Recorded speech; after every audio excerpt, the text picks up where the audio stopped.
Welcome to the Finding the Magic podcast, where books come alive. I'm Tricia Copeland, a fiction author and host of this show. If you love books, finding great reads, and hearing about the story behind the story directly from the authors, this is the place for you. Whether you like fantasy, science fiction, dystopian, or romance titles, I think you'll find something to love in my playlist. Listen in to discover something magical about a book or two today.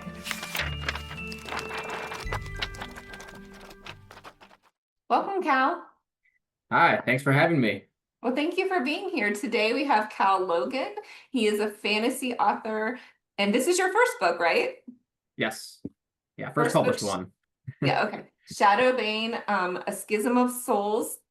This is the first book in that series. Jump in and tell us about the characters, the setting. We want to know everything. So ShadowBane is a dark fantasy that follows twins, Shura and Jin, who are like exiled mercenary demon hunters who are caught between three feuding kings who are struggling for control of the continent. The setting is modeled off of feudal Japan, so anyone familiar with Japanese history, it's loosely modeled off the Sengoku period, but with its own geography and alternate history. And in this reality, demons and gods are real, and these twins are descended from a divine bloodline, and they're the last two people of this bloodline. And they're infiltrating and tracking down a cult that they believe is behind the recent rise of the demons. Okay. And so you said it's like a feudal Japanese world, so it's not a real world. Do they have current technology or is still ancient?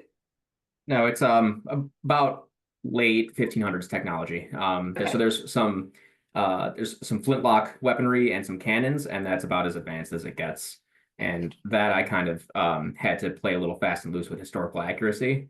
I kind of had to compress about like 100 years of weapon evolution into about 10 years. Okay, well, it's a fantasy book. You can do that, right? Yeah, I'm like, they just had the really good ideas right away. And so they, And, yeah. Go ahead. So why did you decide to set the book in this time period in this culture?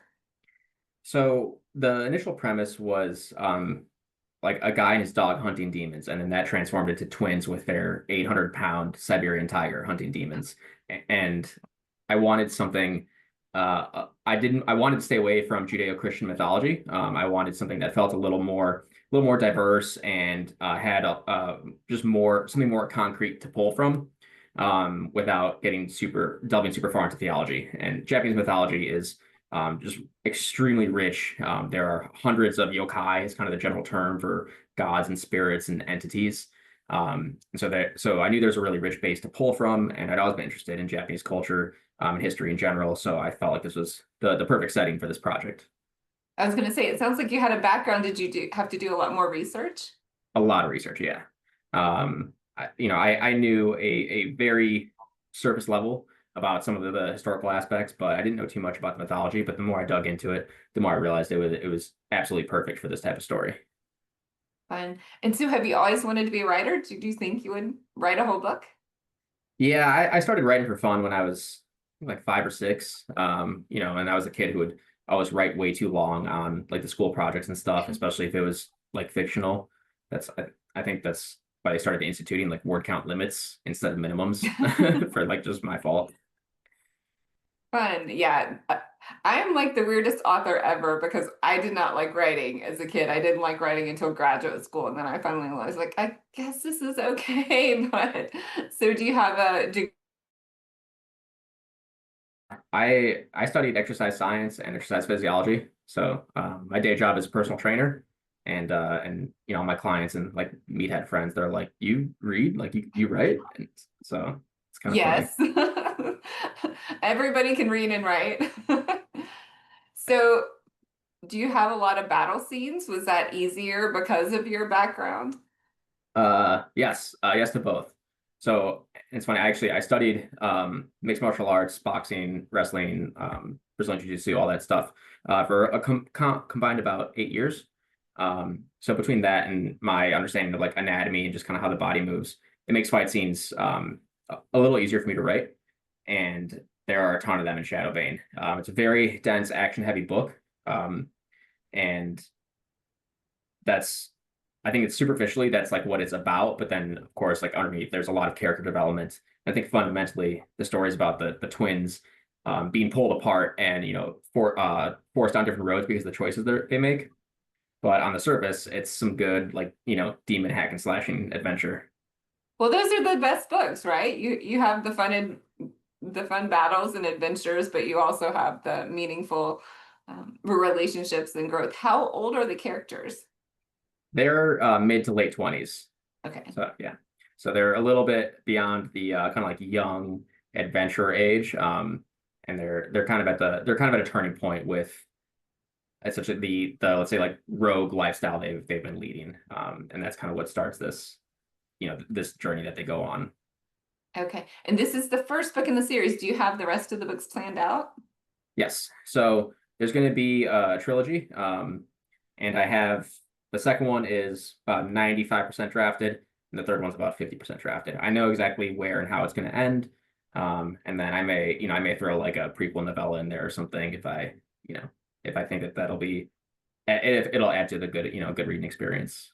Right. Yeah. You never know when a character is going to come out of left field and decide they need their own book or something. Yeah. So there's a character in the second book that I've gotten really excited about. Just because I feel like I just figured him out like literally last week. And I'm kind of going back over his introduction and his earlier scenes, and I'm like oh, this is gonna be fun. So, I feel like I cracked it. That's awesome. Yes. And I'm the same way as you. Like some people will write their whole series and not release it until the whole series is written, but release it one book at a time to make sure like what they write in the last book is coherent with what they wrote in the first one, and they can add little tidbits, but I don't do that. So sometimes I have to be a little bit fudging with some of my details because I'm like, oh, I want this character to do this, but that's not a rule of my world. And so I have to be creative with that. Have you found any problems or inconsistencies that something you wanted to do that you couldn't fix? I feel like I came very close to that a handful of times. I initially drafted this as a standalone. So at the time I had an agent and my first book was on submission. And then he told me, he's like, write me something different, write me a standalone. Because my first one was, a standalone with series potential, which is code for the first of 7. And so he's like, don't write the sequel for that one because your first book doesn't sell. That's not going to do anything. So I wrote this as a standalone. And then he ended up leaving the industry. And so I had this like, 200,000 word like monstrosity on my hands. And it was too big to get to query for another agent. And that was around the time I decided to self-publish. So I split that in half. And the first half of that is ShadowBane. And the second half of that, I fleshed out so much that ended up becoming the drafts of books 2 and 3. So in a way, I kind of wrote the whole trilogy at once, but with needed a lot of fleshing out in the middle. Okay. Yeah. So that's kind of put you ahead in that way. Yeah. So I was able to avoid some like major continuity errors. That being said, it still almost happened because so what I do is every couple chapters there's every major chunk of the book, there's a vignette that points to some background mythology that the reader can hopefully, piece together, and it gives some context to some of the lore and stuff. And it's information that the characters don't know. So this is kind of like you getting a peek behind the curtain. Okay. And that I felt like I started to figure it out, but I was very close to setting things up in a way that would have been very difficult to write myself out of. Well, I'm glad that you got in under the wire. Yeah. I pulled back a little bit and was like, let me give myself some more time to figure this out in books 2 and 3. So I was very conservative with how I approached those scenes in the first book. Okay. And so since there are these little vignettes, what point of view is the book written in? So it's written in third limited. It's alternating POV between the 2 twins.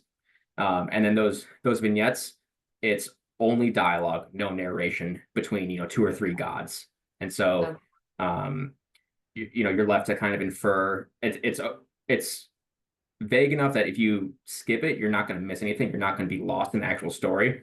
But for people who are really astute and just want to like chew on that extra little bit of lore and background, by the time everything comes together in book 3, if they can go back to book 1 or 2 and be like, oh my God, like this is what that was talking about. Right. Just in a way that's very, very oblique, because I'm not trying to ruin my own story. Yeah, that sounds really neat. I'd never heard of someone structuring a book that way before. Yeah, I play a lot of Elden Ring, and they do a lot of like vague like references to something that for like the hardcore lore nerds who enjoy it will get an extra kick out of it, but doesn't ruin or diminish the experience for just like the more average like player or reader. But that's a really good idea. Yeah, so you can appeal to like all fantasy readers. Yeah, that's the hope. I don't know. We'll see if it works. How long has the book been out? Since September. September. Okay, so So almost a year. Or yeah, yeah, okay, coming up. great. Congratulations. How Thank long is you. the book? It's about 500 pages for the paperback. Okay, yeah, The that's hard long. the hardback is a little shorter, about 450 because it's an inch bigger. Okay, nice. And do you have any plans to make audiobooks? Yes, I hadn't made the official announcement yet, but I think by the time this comes out, that'll we'll be in the clear. Um, but the audiobook for the first one is around the corner, and I have every intention of getting the second and third also made as an audiobook, probably maybe about 6 months delayed from the original release, similar to this one, or maybe even like a year delayed. Yeah, fun. And so you don't need to tell us the ending, obviously, but is it a cliffhanger ending? Or are we going to be like, okay, I need the next book now? Or Of this one, I didn't think it was a cliffhanger, but a lot of people seem to think so. Um, so I think I give a strong resolution to what it is, and you can, I think like there's definitely a definite ending to the main thing that the main plot and the dynamic of the current relationships, but there's a lot hanging on the back end that is still coming, if that makes right, sense. yeah. A lot of Uh, questions not answered. yeah, yeah, that's a good way to put it. And yeah, and there's something that happens where it towards the end where you immediately want to go, okay, what are they going to do about this? And we'll get that answer eventually, but that's not going to happen in the first book. Right. So when are you releasing the second and third books? Second book will be out, I want to say next year, as long as everything goes according to plan. I initially thought it was going to come out this year, but I forget that I write pretty slowly and very very thoroughly, but it takes some time. And the third one, I'm not sure. I can't even really speak to that. Yeah, so how long did it take? You said you had an original manuscript that was 200,000 words. How long did it take you to write that one? The draft of that only took about 7 months, That's pretty quick. which is the fastest I've ever written. Part of that was I got really badly. So I'm a competitive lifter. I got really badly injured, and so I wasn't lifting for about 6 weeks, and all the extra like time I would spend in the gym, I spent writing. Oh, nice. Um, and yeah, and so I was right, and then I don't know, I hit like a manic like tear, and I think I wrote, I want to say it was almost 40,000 words in 18 days, Wow. to finish the book. So that was, it was almost Christmas. I was like, I want to be done with this, and I just put my head down and grinded it out. Nice. I guess I shouldn't have said good that you were hurt. So I'm sorry you were hurt, No, it's but okay. I get what it's you mean. always it's always good for writing. Yeah, it was I like tripled the amount of time I'm usually able to write in the week. Yeah, unless you like break your hand or your wrist or something that's critical to, I guess you can always like voice record to text, right? Yeah. Some people swear by that, and to me, like I like seeing the words on the page. I don't know, I'm a very like visual like learner in that respect. Yeah, I haven't done that either. And it was interesting when I have several audiobooks made, but it was interesting when I was proofing the audiobooks that I can read like so much faster than I can listen. So I would be listening and trying to read along with to make sure, everything was right. And then I would like keep reading and get really ahead of the audio. And I have to go back and say, wait, no, slow down. Is this right? So that was a process. But yeah, I think I'm more visual too. Do you feel like you see the scenes in your head as you're writing them? When it's going well, yeah. So I have some where I feel like I'm more or less just like transcribing a movie, that's happening in my head. And there's other stuff where I actually have a really hard time visualizing things sometimes. And sometimes I feel like I'm like just just pulling detail out of nowhere. Like there's a white room and I'm like, okay, like there's something in here, like something has to be happening. And those scenes are a little tougher for me to write. Yeah. Yeah, I've definitely had times when my brain is like, oh, this is the answer that I couldn't figure out. And then I have times when I'm sitting there going, oh, how did they get from here to there? So, Yeah. And for me personally, sometimes people think that big emotions or big arguments and those conflicts and stuff are the hard things to write. And for me, that's a lot easier. I do a lot of like political intrigue and two people squaring off at court with like back and forth dialogue and like thinly veiled threats. That stuff comes pretty smoothly to me. But it'll be something where, you know, they'll go into a tea house or something, and I have to sit there and Google like what was in a Japanese tea house, like what like what material was it made out of, or the room structured, like like were there windows, like because I don't want to make assumptions and misrepresent something. And so it's those things where I struggle to imagine interior environments, and especially in this case because it is a culture that, as much research as I do, I'm not native to or have spent any time in personally. So it's just a tough thing for me to work around from like an imagination standpoint. right. Well, just looking at your cover art is amazing. I mean, it really helped set me in the period of I guess the theme of the world, the vibe. Yeah, it's I wish I could take credit. That was my cover artist. He ran with that. I had fed him like one or two ideas, and he did a good job of explaining the purpose of a cover, um he said the idea is just to catch the reader's attention and draw them in. It's and there are certain conventions in certain genres for a reason.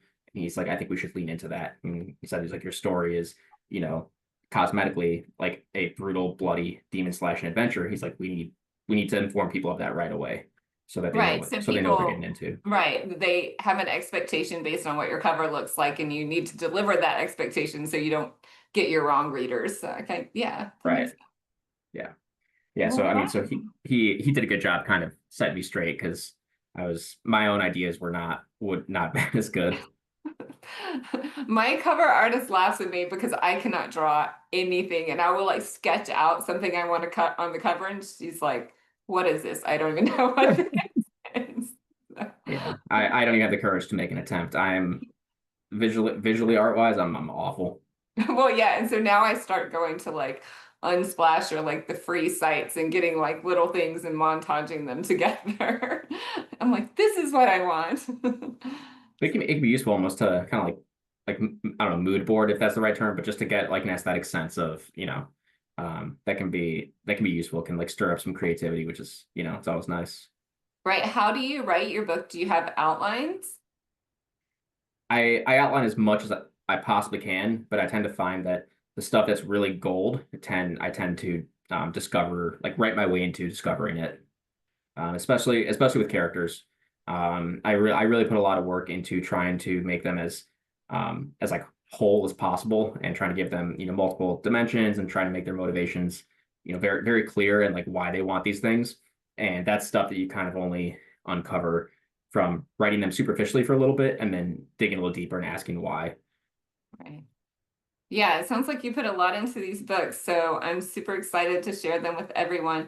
Where can we find you and your books?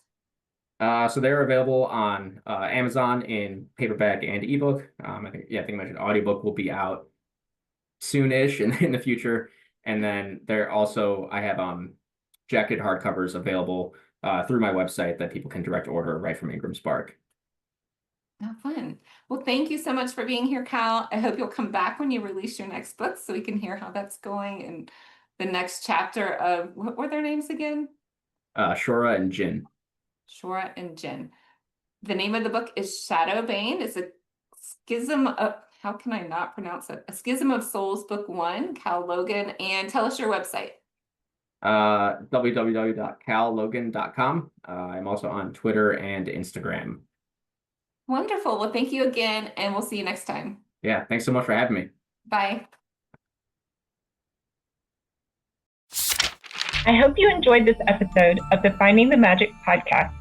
I'm your host, author and podcaster Tricia Copeland, and I love getting behind the scenes. If you like the podcast, make sure to subscribe and stop in each week to discover new authors and books. Thanks for listening, and until next time, keep finding the magic.